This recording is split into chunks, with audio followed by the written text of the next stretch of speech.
اعوذ باللہ من الشیطان الرجیم، بسم اللہ الرحمن الرحیم۔ الحمدللہ الذی جعلنا من المتمسکین بولایۃ امیر المؤمنین علی بن ابی طالب علیہ الصلوۃ والسلام والائمہ اطہار علیہ الصلوۃ والسلام۔ اللہم صلی علی محمد وآل محمد عجل فرجہم۔ تمام عالم اسلام کی خدمت میں عید الفطر کی مبارکباد پیش کرتی ہوں، مگر ان الفاظ کے ساتھ کہ یقیناً جس طرح کے حالات ہیں، پیغمبر معظم کی شہادت اور مسلسل شہادتوں کا سلسلہ،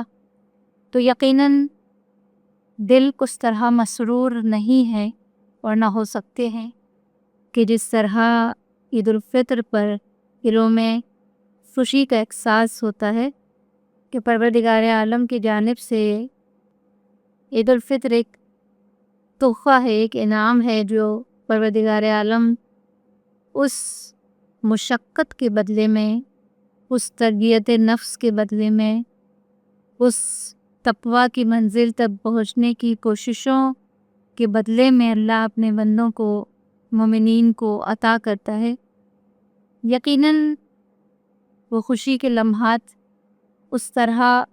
ان کا احساس نہیں کیا جا سکتا آج کے حالات میں، کہ جو ہم جنگی حالات میں اس وقت موجود ہیں، جنگ کے حالات ہیں، مسلسل شہادتوں کی خبریں ہیں۔ اس میں کوئی شک نہیں کہ وہ بڑے خوش نصیب ہیں کہ جو اس وقت رمضان المبارک کے مہینے میں جنہوں نے شہادت جیسے مرتبے پر جو فائز ہو رہے ہیں اور جنہیں یہ سعادتیں نصیب ہو رہی ہیں، لیکن اس کے ساتھ ہی دل اس پر بہت رنجیدہ ہے کہ بہت ظلم بھی ہو رہا ہے، اتنا ظلم کہ بس اب بے ساختہ دلوں سے یہ آواز بلند ہوتی ہے کہ پروردگار عالم اب فرزند زہرا کو بھیج دے۔ بار الہ پاک پروردگار، اب ظلم حد سے گزرتا جا رہا ہے، بار الہ ہمارے اعمال کو اس قابل بناتے پروردگار کہ فرزند زہرا امام زمانہ علیہ السلام کا ظہور ہو جائے۔ یقیناً عید الفطر یا عید سعید جسے کہتے ہیں، عید سعید عید کو کیوں کہتے ہیں؟ بیسیکلی عید کے معنی ہے عود سے، عود کا مطلب ہوتا ہے کہ پلٹنا۔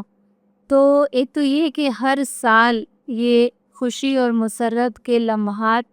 پلٹ کر آتے ہیں، تو اس وجہ سے بھی اسے عید سعید کہتے ہیں۔ اور ایک یہ بھی وجہ ہے کہ جو ہم رمضان المبارک میں یہ جو پورا عرصہ ہم مادی زندگی سے دور ہو کر معنوی زندگی کی طرف ہم پلٹتے ہیں، اور پھر اس کے بعد یقیناً اس ایک مہینے کی پریکٹس کے بعد ہماری روح اس کی عادی ہو جاتی ہے، تو جو ہم اپنے مقصد خلقت کی طرف پلٹ آتے ہیں، تو اس وجہ سے بھی اسے عید سعید کہتے ہیں۔ اور عید الفطر اسے اس لیے کہتے ہیں کہ فطر جو ہے نا بیسیکلی یہ فطور سے ہے۔ فطور یعنی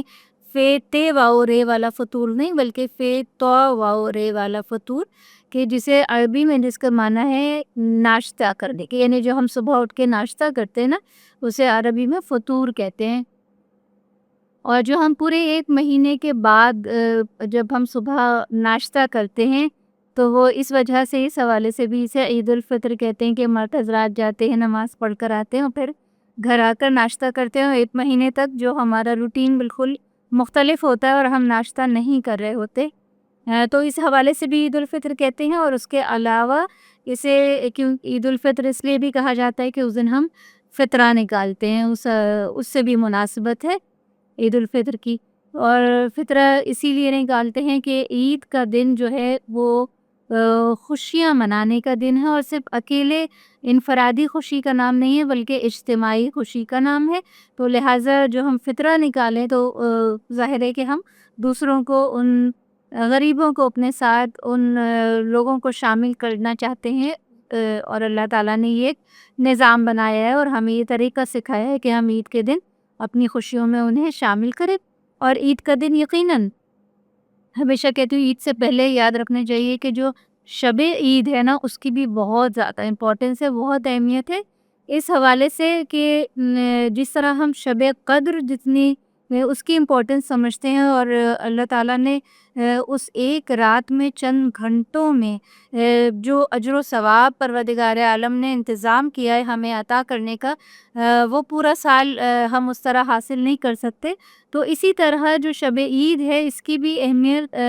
علماء بیان کرتے ہیں کہ کسی طور پر بھی شب قدر سے کم نہیں ہے، اور ہم میں سے اکثر لوگ اس کو غفلت کی نظر پر دیتے ہیں، اور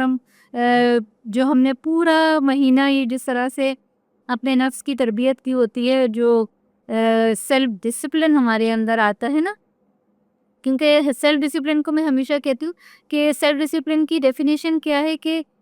مطلب شعوری طور پر اپنے جذبات، اپنے عادات، ان سب چیزوں پر کنٹرول کرنا۔ تو اور تقویٰ کیا ہے؟ تقویٰ بھی اسی کا نام ہے کہ اپنے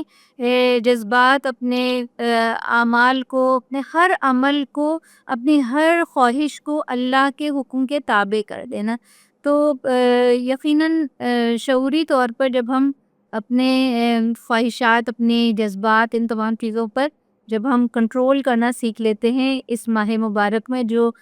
تقویٰ کی ہی ایک شکل ہے اور پروردگار عالم ہے، اسی لیے قرآن کریم میں روزے کا مقصد بھی واضح کر رہا ہے کہ یا ایھا الذین آمنوا کتب علیکم الصیام کما کتب علیکم علی الذین من قبلکم لعلکم تتقون، کہ ہم اے ایمان والو، ہم نے تم پر روزے فرض کیے اور تم سے پہلے کے لوگوں پر بھی روزے فرض کیے تاکہ تم متقی بن جاؤ۔ یعنی تقویٰ جو ہے مین پرپز ہے، مین مقصد ہے روزوں کو رکھوانے کا، کیونکہ ظاہر ہے ہم سب جانتے ہیں نا، روزہ سے بھوک اور پیاس کا نام تو نہیں ہے۔ روزہ تو جب ہم رکھتے ہیں تو ہر اعضاء کا روزہ ہونا چاہیے، ایون ہماری فکر کا بھی روزہ ہونا چاہیے، یعنی فکر بھی اللہ تعالیٰ کے حکم کے تابع ہونی چاہیے، کہ جو خیال بھی ذہن میں آئے تو وہ بھی اللہ کے حکم کے تابع ہو۔ تو جب ہم پورا مہینہ اس طرح سے گزارتے ہیں تو اس کے نتیجے میں پروردگار عالم انعام کے طور پر ہمیں عید کا دن عطا کرتا ہے، اور یہ رات عطا کرتا ہے کہ جس رات اسی طرح اللہ کی رحمتیں برس رہی ہوتی ہیں، اور اسی طرح پروردگار عالم بے انتہا اجر و ثواب ہمارے نامہ عمل میں لکھ رہا ہوتا ہے، کہ جس طرح شب قدر میں چند گھنٹوں میں ہم وہ کچھ حاصل کر لیتے ہیں جو ہم پورا سال کی محنت سے حاصل نہیں کر سکتے۔ تو اسی وجہ سے اسے لیلۃ الجائزہ بھی کہا گیا ہے شب عید کو، کہ انعام والی رات ہے، کہ اس رات میں ہمیں انعام ملنا ہے، اور جو ہم نے پورا مہینہ جو محنت کی ہے نا، تو جب اس کا انعام دینے کی باری آتی ہے تو اس رات کو ہم غفلت میں گزار دیتے ہیں۔ یا بہت سارے مومنین جو پورا ماہ مبارک میں، رمضان المبارک میں اپنے آپ کو گناہوں سے بچا رہے ہوتے ہیں، وہ اکثر اس طرف پلٹ جاتے ہیں، وہ انہی گناہوں کی طرف پلٹ جاتے ہیں۔ اور آپ دیکھیں کہ عید کے روز شیطان رنجیدہ ہوتا ہے اور مومنین خوش ہوتے ہیں، اور شیطان رنجیدہ ہو کے کہہ رہا ہوتا ہے، اور جب وہ چیخ رہا ہوتا ہے تو اس کے جو چیلے ہوتے ہیں وہ اس کے ارد گرد جمع ہو جاتے ہیں، اور وہ جب وہ چیخ رہا ہوتا ہے کہ آج میری ساری محنت ضائع ہو گئی، جو پورا سال میں نے انہیں گناہوں میں ملوث کیا تھا، ایک مہینے کی ان کی عبادت سے انہوں نے وہ سارے گناہ بخشوا لیے اپنے۔ تو جب وہ چیخ رہا ہوتا ہے تو اس کے چیلے کہتے ہیں کہ ہم انہیں جا کر لہو و لعب میں مبتلا کرتے تھے، یعنی جو انہوں نے پورا مہینہ جو کمایا ہے وہ صرف ایک دن میں یہ سب کچھ ضائع کر دیں گے۔ تو پھر وہ یقیناً یہی شیطان کی طرف سے کوشش ہوتی ہے کہ وہ ہمیں اس طرح دنیا کے لہو و لعب میں مبتلا کر دے کہ ہم جو پوری جو ہم نے معنویت، جو روحانیت جو کمائی ہوتی ہے اس پورے مہینے میں، وہ منٹوں میں ختم ہو جائے، اور وہ اس طرح سے جیسے کہ ہمیں عیدی ملی ہے، بہت ساری عیدی ملی ہے، ہم جیب میں رکھیں مگر وہ پاکٹ یا جیب جو ہے وہ پھٹی ہوئی ہو تو وہ ساری ظاہر ہے کہ ضائع ہو جائے گی۔ تو اسی طرح سے ہمیں کوشش کرنی چاہیے کہ جو ہم نے پورے مہینے میں وہ جو معنویت حاصل کی ہے، جو روحانیت حاصل کی ہے، اسے نہ صرف عید کے دن ہم برقرار رکھیں بلکہ پورا سال اگلا رمضان آنے تک ہم سے برقرار رکھیں، کیونکہ غفلت میں ہم جو زندگی گزارتے ہیں اس کے لیے مولا کائنات امیر المومنین علی بن ابی طالب علیہ السلام کا یہ قول ہے کہ انسان جو ہے یہ ایک مسافر کی طرح ہے جو ایک گاڑی میں سوار ہے اور وہ گاڑی چلے جا رہی ہے اور وہ سو رہا ہے۔ یعنی ہم غفلت میں ہیں لیکن زندگی کی گاڑی تو چل رہی ہے، اور ایک وقت آئے گا کہ جب موت کی شکل میں جب ہم جدا ہو جائیں گے، اس دنیا سے ہمارا تعلق ختم ہو جائے گا، تو اس وقت ہم جاگ جائیں گے، کیونکہ یہ بھی مولا کا یہ قول ہے کہ جو انسان ہے وہ سو رہا ہے اور جب مرے گا تو وہ جاگے گا۔ تو یقیناً ہمیں اس سے پہلے ہی غفلت کی نیند سے جاگ جانا چاہیے اور اپنی ایکچول ڈیسٹینیشن کی اہمیت کو سمجھنا چاہیے کہ ہم جو یہ راستہ طے کر رہے ہیں یہ بس راستہ ہے نہ، یہ جو زندگی ہم یہاں دنیا میں گزار رہے ہیں یہ ٹیمپریری ہے، یہ ایک ٹرانزٹ ہے جہاں ہمیں بس تھوڑی سی دیر رکنا ہے اور اس کے بعد پھر ہمیں اپنے خالق حقیقی سے جا کر ملنا ہے، اور یقیناً وہی ایکچول ڈیسٹینیشن ہے کہ جس کے لیے ہمیں تیاری کرنی ہے۔ تو یہ پورا مہینہ ہمیں اس کے لیے ٹرین کیا جاتا ہے کہ پھر اب ہم پورا سال کس طرح اپنے جو ہم نے نفس کی تربیت کی ہے اسی کو ہم مزید آگے بڑھائیں اور ہم مزید اپنے اندر معنویت پیدا کرنے کی کوشش کریں، اور جب ہم یہ کر سکتے ہیں کہ ہم رمضان المبارک میں اپنے آپ کو حلال اور پاکیزہ چیزوں سے روک سکتے ہیں، کہ جب پورا دن ہمیں پتہ ہوتا ہے کہ کوئی ہمیں نہیں دیکھ رہا، صرف اللہ ہمیں دیکھ رہا ہے، تو ہمارے سامنے سب کچھ رکھا ہوتا ہے، ساری نعمتیں رکھی ہوتی ہیں، مگر ہم ایک منٹ پہلے بھی وہ نعمتیں ان کو ہاتھ بھی نہیں لگاتے اور کھانے کی کوشش بھی نہیں کرتے جبکہ کوئی ہمیں نہ دیکھ رہا ہو، لیکن ہمیں یہ پتہ ہوتا ہے کہ اللہ ہمیں دیکھ رہا ہے اور ہمارا روزہ باطل ہو جائے گا۔ تو کیسے ممکن ہے کہ اگر ہم ایک مہینہ خود کو حلال اور پاکیزہ چیزوں سے روک سکتے ہوں تو ہم پورا سال خود کو حرام چیزوں سے نہ روک سکتے ہوں؟ تو بس یہی دعا کرتی ہوں بارگاہ رب العزت میں کہ پروردگار عالم ہمیں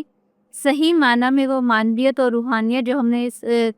ماہ مبارک میں حاصل کی ہے اسے ہم اپنے اندر برقرار رکھیں، بلکہ اس میں اضافے کی کوشش کرتے رہیں، اور حقیقی معنی میں ہماری سچی عید تو اسی وقت ہوگی جب فرزند زہرا امام زمانہ علیہ السلام کا ظہور ہوگا، اور بس دعا کرتی ہوں بارگاہ رب العزت میں کہ پروردگار عالم جلد سے جلد ہمیں ہمارے امام زمانہ علیہ السلام